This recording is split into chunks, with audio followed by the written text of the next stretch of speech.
Welcome. The purpose of this video is to go through some of the basic steps of modeling out a Sopwith camel airplane, along with texturing it with different types of texture files, including a shaded file, bump matte file, and a specular matte file. To get started, the first thing we'll do is create ourselves a new project. So we'll go to File, Project Window, click on New, call this your last name, and then Airplane. Choose the location in which you would like this to be located, making sure that the location that you've chosen is not inside of an existing project already. And then choose Accept. Next thing I'm going to do is come over to my source images file or folder that I've already downloaded. So I'm going to take all these files, copy them, go to my downloads folder. Here's my new project folder that I just created with all the subfolders. Click on source images and simply paste the different items into that one folder. Alright, let's get started with creating our first template. We can do this in multiple different ways. We can actually use a polyplane to create a template, or you can use an image map. So if we're going to go with the image map method, you'll see that I'll go into three orthographic views in the perspective view, and I want to add in the new image plane to each of these different views. We'll click on View, go down to Image Plane, and choose Import Image. The image is actually called Template. Go figure. So click OK. This is from the top view. I'm going to repeat this exact same step from the front view. You won't see this image plane, and choose Image. And once again, choose Template. And once this is done, because I know that I'm working with the front Z direction at this point, I'm going to make a slight adjustment at this current time. With it still selected, click off and click back on. By clicking off and clicking back on, I'm going to change the location via the channel box by simply moving this backwards. I want to make sure that I don't accidentally move the Z image plane towards me, which would be in front of the object, versus behind me, which is in back of the object. Alright, we'll do this one more time. Go to View, in the side view, go down to Image Plane and choose Import Image, and once again choose Template. And likewise, while I'm in this particular view, we want to make sure that we're moving the image plane, so I'm going to click off and click on, to the negative X direction, not the positive direction. So again, if you move it to the right, it's in the wrong direction. If you move it to your left, which is according to the lower left corner, the legend area, we want to go opposite of the positive X direction. Alright, at this point, I'm going to move both of the front as well as the side views upwards. So that way we've got them above that dark gray line in the middle. And then I don't know exact placement yet at this point. However, I will take this opportunity with all three of my image planes selected. And again, if you don't know if they're selected, you can swipe them. You can click, shift, hold, click, keep holding shift and click. However you get to be to holding or grabbing onto all three of those image planes. We're going to come down to the lower right section of our channel box and choose Create a New Layer with the selected items. If you click on the V button and click off, this will toggle them on and off. Okay, I'll go back and rename my layer 1 now, and we'll call this one Templates, and choose Save. Alright, I don't know the exact location once again, but we will make some adjustments as we go through and make some changes. The first thing we're going to do is go about creating ourselves the actual wheel of the airplane. So in doing so, let's click on the Poly Torus. Okay, and you can see it looks like a very large donut of sorts. And again, we don't know exact placement, but we're going to make some hypothetical assumptions that my top orthographic plane is probably off. And so we're going to make some adjustments in placing it into a new location. Okay, so you can see what we have right here. So I'm going to make an adjustment with an assumption that possibly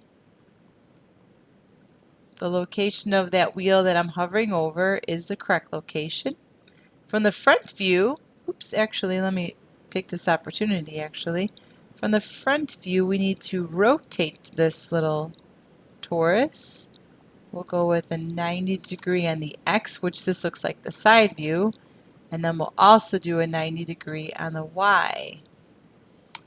Okay, so now this is us looking at the front of the wheel, which as I'm hovering over this lower front orthographic view, you can see that this is the front view of the airplane right here. So that's what we're looking for. All right, so now I'm going to take the opportunity at this point to realign that this wheel is going to go in front of that plane. From the side view, let's move this down here. Here we now can see the side view of our airplane, and that's the wheel that we're looking at right there. And then from the top view, it appears as though we're going to look at it from, there it is. Let's rotate our image plane. Go with a -90. It's always a guesstimate when you're given image planes, right? So we're going to make sure that we've got this right. But this would be our top view, I suppose. I'm not going to worry too much about this at this point. Okay, so at this point I'm going to lock out both of my layers. Okay, so by clicking on that render button 2 times, now it's locked out. We'll hover in on the actual donut that we are looking at, or that torus. Excuse me, go to Poly Torus 1, and let's change our section radius to 0.1 versus the 0.5. Okay, so you can see this slims things down a great amount. Excuse me. We'll adjust this and move it up just a little bit. And here's the side view of it over here, which are the 2 primary views I'm going to be focusing on for the most part. And so we'll take this opportunity to scale our tire down, or our wheel I should say, probably. Making sure that when we do scale it, we're keeping it as cylindrical or round as possible and not making it an oval. And then when we look at this from the left side over here on the front orthographic view, it looks pretty spot on. I don't feel like we need to make it too much smaller on the width. We can make slight adjustments there. Alright, so at this point I've never saved my file, so let me take this opportunity to go to File and choose Save Scene As. Now by default it should be going to your Scenes folder. If it's not, I would encourage you to stop what you're doing, set your project, make sure when you set it, you're setting it to the actual parent folder, not to any of the subfolders. And we'll call this one Sullivan Sopwith. Alright, so now we're going to hone in on this particular torus that we have right here. Now a couple of things are going to take place. One of the coolest things in this chapter is just learning how to use different tools to manipulate your different objects. So I'm going to go into edge mode and double click on that center edge. Now if you think that you might be off by a little bit, or if you selected a side edge, make sure you go back and you double click on the centered edge. Okay. Now with that, I've got the one edge selected. Now check this out. With that one edge selected, I'm going to come up to the select menu and go all the way down to convert selection to faces. Okay, so now the cool thing here is that I've got faces selected on both the left and right side of that edge that I had once selected, and now it's switched over to the faces. That saved me a ton of time of selecting 40 different faces going around. Pretty cool, right? Alright, so what we're going to do now is we're going to use the extrude tool. So I'll go to the extrude tool. My favorite is up here on the icons. However, some people love to go to the modeling toolkit, and there is an extrude option in there. Either way, no difference.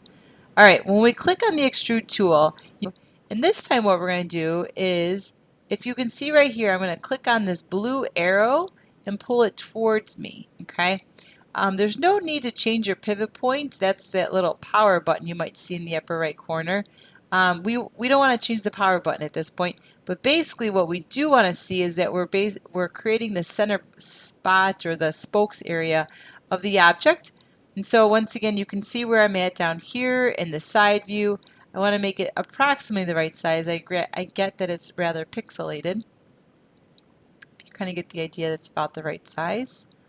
All right, and then once we've done that, and if you're happy with what we've done with that, you see how we've got all these faces selected on the inside, which is great. What we're going to do now is we're actually going to delete those faces. Now you might say, like, why would you delete those? Well, give us a chance, because we want to make things as quadratic and as seamless as possible whenever possible. Okay, so now what we can see if we were to look over here in our lower left side is that there are some extra faces coming off to the side as well as to the right side over here. All right, so we're going to go back into edge mode, and once again we're going to double click on this actual outside ring. Now with that selected, you can see over here in the front orthographic view, if we turn on the move tool, I'm not going to extrude, I'm simply going to move. This moves this outward, and this creates us the spoke area, so to speak, of the actual wheel. Okay, and so then we'll repeat that exact same step. I've got the edge tool, or the edge mode already turned on, the move tool is selected, and we'll pull this out. All right, at this point, I can't extrude with these particular faces. Well, I can, but I don't really want to. What we're going to do instead is with this particular hole selected, we're going to go up to the mesh menu and click on fill hole. Now it works because I had that particular edge selected. When I go to select it, it fills that one in, but it did not fill this one in. Okay?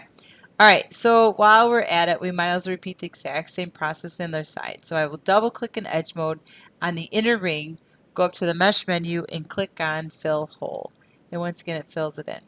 All right, next thing we're going to do is with this one face selected. So again, you can go to your modeling toolkit, go into face mode, or you can right click and hold on top of your object and choose face mode. With that selected, we're not going to move this, we're actually going to extrude it. And so when I click on the extrude button, always remember to move right away. You can see over here in the lower left corner, I've created additional faces by pulling these outward. So likewise, I'll select the same thing on the other side. Once again, I'll click on extrude and pull these forward a little bit, and you can see that I've created different sizes, different set of faces. Now, if by chance you feel like you want to make it smaller, utilizing the manipulator tool that comes with the extrude, I highly encourage you to click and release but not drag on any one of these three scale icons. When you click and release it, in the center will become a center scale. And this will ensure that when you do any kind of scaling, all of the different faces will come together proportionately versus on an angle. All right, so this is the process that we went about to create our tire or our wheel. If you go into 4 mode, which is our wireframe mode, you can see that there are no additional faces on the inside, which is perfect, again, because we don't want to have any additional faces on the inside. All right, so we'll press the number 5 key at this point. This will turn back on our smooth shade all. Pressing the Q key will get rid of the manipulator tools that come with the extrude. And then you can right click and hold and go into object mode, or over here by the modeling toolkit panel, the very first icon right there is the object mode. So we are good to go.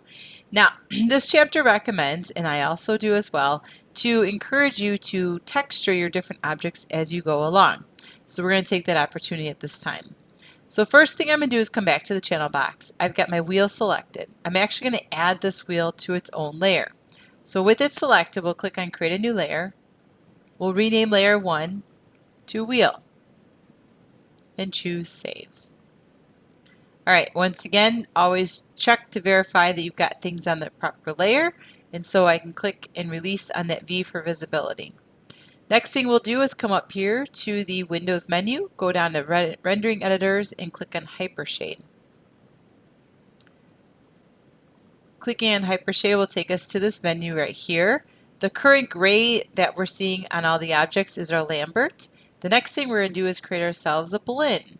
So we'll click on blend, automatically it's added right there. Make sure that you are renaming each of these different surfaces every time you create a new surface, so there's no confusion what's going to be used when you apply this particular surface to an object. There's nothing like putting a bump map on an object that you didn't want bumped, but you use it in 2 different places, one with the depth and one without, and so it kind of confuses things. So make sure again that you're always renaming your different surfaces. Now, as you know, blend as you can see, as you know as well, that it's a little shinier than the Lambert, but not nearly as shiny as the Fong. All right, so we've got wheel. All right, so the next thing we're going to do is I always like to verify that things are working. So I'm going to click on color and just choose any old color. We'll choose this pink color. Move my cursor away. Click on my wheel itself, right click and hold. Let me go up here actually so you can see this. I'll right click and hold, go down to assign existing material, and there you'll see wheel. You can see that the surface has now been applied to it. Now, next thing I'll do is make sure that in my hyper shader I'm still dealing with my wheel. So again, in your browser area, and if your browser area is not showing, you can come up to Window and choose Browser. If your property inspector is not displaying, go to Window, choose Property Editor. Property Editor. And if your Create menu is not showing, come up to Window and choose Create. Okay. All right, so we've got wheel selected. Now, granted, we assigned this pink color to it. That's on its final destination. So we're going to once again click on the checker box, click on File. So when this opens up, the image of the name of the file we're going to go with is going to be our shaded. Now let me show you the difference between detailed, which looks gorgeous. Check out these wheels with a specular map to it, with a bump map for depth perception, as well as color. However, what we're doing in this particular exercise is to click on the shaded. Now shaded does have some color intonations assigned, but it's missing out on the specularity, which is the sheen or the shine that you're seeing, as well as the bump map to give it depth. Okay, so this is the new part about using the hypershade for this particular lesson. So we'll click on Plane Map Shaded and choose Open. All right, now that that's assigned to it, let's also then assign or see that it's going to show up properly on our wheel. Now, if you recall, it was pink, but now it's gray. And the reasoning behind this, let me close this up for a second here. The reasoning behind this is that when you select this and go up to the shading menu, you can turn on your hardware shading or hardware texturing down at the bottom, or you can press the number 6 key on your keyboard versus the 5 key. All right, so what we're seeing is that this wheel does not have the proper projection in order for it to be displayed correctly. Likewise, we're not seeing that texture shows up in the other 3 windows. So don't forget, you can always toggle between number 5, which is smooth shade all, and number 6, which is the actual texture itself. All right, with that wheel still selected, let's come up to the UV menu and go to the UV editor. Let's take an opportunity to see where we're at. So this big white grid that you see right here is Maya's interpretation of what that wheel looks like. Pretty interesting, right? All right, so a couple things we can do is we want to make sure we've got this already turned on dim. Great. Oh, there we go. So go to image and then go down to dim. You can kind of see that you'll see that the color of the image behind there kind of dims out a little bit, making it a little bit more obvious what these little white lines are actually all the different faces that your wheel has. So the next thing we're going to do with this particular object is we're going to try to figure out which direction we would like to reproject it from.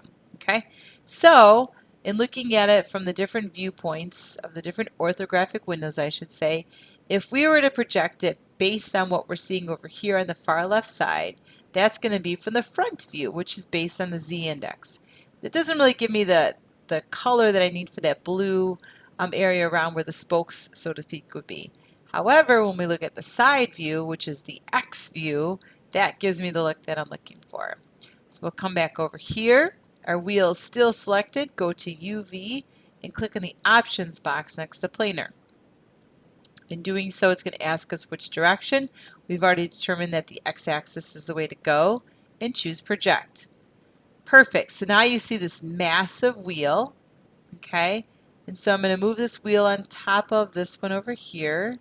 Let's see, which one is it? Yep, it's the far left one. And excuse me, when you're in this hyper shader window, you definitely have the ability, check this out, to scale your objects. However, it also skews when you scale it in this particular view. Okay, holding down the shift key doesn't make a difference. It's still going to skew it and scale it. So I'm going to undo those changes. This time, I am actually going to recommend with this selected that you press the R key, which is your scale tool, and you can do a center scale at this point. Pressing the F key will zoom in on your object. And once again, I would encourage you to make sure that's perfectly lined up the way it needs to be. All right, so that looks pretty good. Now this projected the whole wheel, both sides are going to look like it's nice and bright and shiny. Okay, so I'm going to close out of my UV editor and show you what this looks like. So come back to the main scene and let's go to object mode. Click off. This looks really great. Okay, so now this is the outside of that wheel where the sun would find it on the outside of the airplane. However, the inside also has that same great look. In actuality, it's going to be a little bit more shaded on the inside of the wheel. So we're going to take this opportunity to come over here to the front view. Okay, right click and hold and go into face mode. And I'm going to select an equal number of faces, though it doesn't appear so, an equal number of faces on the left side, which is going to be the interior side of this wheel, and we're going to select those. All right. Now with those, just those selected, nothing on the outside because that looks really great already. We'll come back to the UV editor so we can see what we're looking at. Okay, so you see what we're seeing. Looks like the exact same thing we just had, right? All right, now we're going to go to UV. We'll do an exact replica of what we just did. The planar projection from the x-axis will project. And now look at this. We got the exact same looking thing, but in actuality, it's only the other side of it. Okay? So once again, I'm going to move this away. Now, if you're afraid that you might click off and then you'll not be able to easily access it, feel free to move this off to the side so it's not on top of the other tire.